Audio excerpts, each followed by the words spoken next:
It's crucial to understand the context of the Canterbury Tales, starting with the role of the church.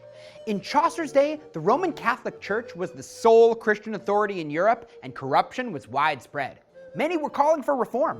The Bible was translated from Latin to English, and the ideas that Christians should commune with God directly, without priests, and that salvation could not be bought from a pardoner were spread widely. This infuriated the church, as well as the nobility, which resented the clergy's influence and the high-ranking government posts they often received. Chaucer, who had noble ties, may have had an anti-clergy bias.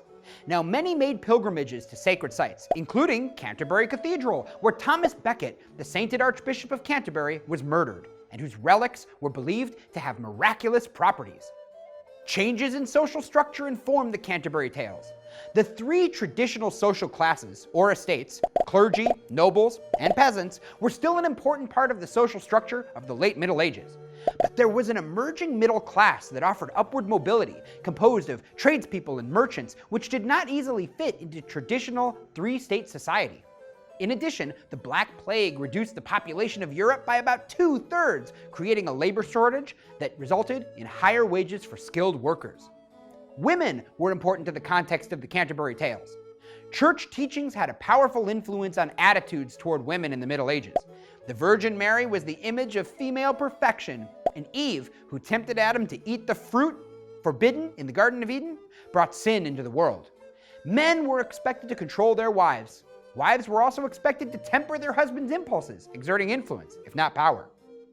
Anti-Semitism is unfortunately a part of the Canterbury Tales. Despite the fact that medieval popes taught tolerance for Jewish people, Christians at the time were quite anti-Semitic. The prioress's tale reflects disturbing anti-Semitic themes, such as the blood libel, which involved the false belief that Jews ritually murdered children to drink their blood. You can't understand the Canterbury Tales without understanding Chaucer's audience. It's a bit of a miracle that the Canterbury Tales exists at all, because there was no audience for such a major work when it was composed. English was not yet widely accepted as a written language. Writing the Canterbury Tales in Middle English meant that Chaucer was on the cutting edge. Printing with movable type hadn't been invented yet, and so Chaucer probably shared some of his tales orally with fellow civil servants and scholars. Written English emerged along with scribes and more easily produced paper. Wealthy readers commissioned scribes to copy a manuscript for them. In the decades after Chaucer's death, around 100 copies of his tales were created, making it a bestseller by the standards of the time.